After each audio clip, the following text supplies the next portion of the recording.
ស្អាតបងនេះបាទអែមចាគាត់គាត់តិចមកគាត់កាប់ដីឡានដាក់តាមផ្ទះបាទហើយឥឡូវហ្នឹងគាត់ឡើងពីធ្វើការគាត់ចង់លក់វិញអញ្ចឹងបងមានតម្រូវការ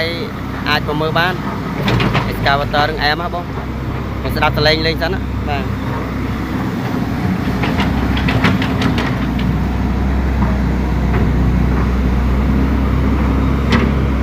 គាត់បងបញ្ជាលឿនលះបងអើយអែមបាទនេះ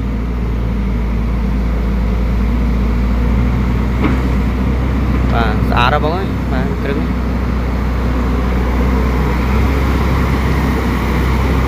បងយកទៅមិនបងយកទៅប្រើមិនទាស់ទេបងស្អាត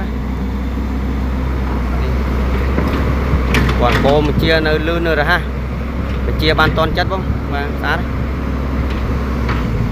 ឯកសារមានគ្រប់ទាំងបង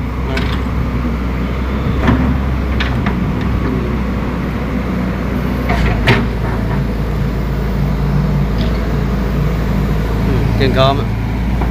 បាទញីនៅអែម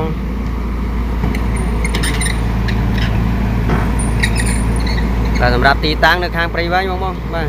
ញ្ចឹងបងមានតម្រូវការអាចឡើងមកមើលបានបាទហើយសម្រាប់ព័ត៌មានបន្ថែមទៀតអី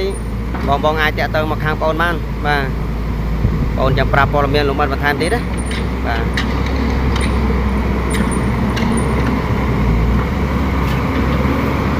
បញ្ជាក់មួយទៀតបងចំណាយ excavator ហ្នឹងម្ចាស់គាត់ដាក់តម្លៃរៀងធូរដែរទេបាទគាត់លក់ប្រញាប់តម្លៃគាត់ដាក់10ស្ដើង10តិចតួចចរចាបានទៀតណាបងបាទបងមកមើលមិនទាស់បងស្អាតហើយតម្លៃធូរ